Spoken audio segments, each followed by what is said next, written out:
நாளெல்லாம் நினைவாக அவா கண்மணியே வீசும் காற்றில் பூசாயானே உன்னை எங்கோ மனம் பேச உள்ளம் நொந்தேனே நாம் ஒன்று சேரும் திருநாளும் உருவாகும்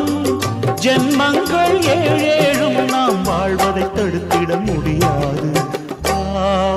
ஆவாயுடன் நிலவே விண்ணிலவே என் வாழ்வே நீதான் நிலவே விண்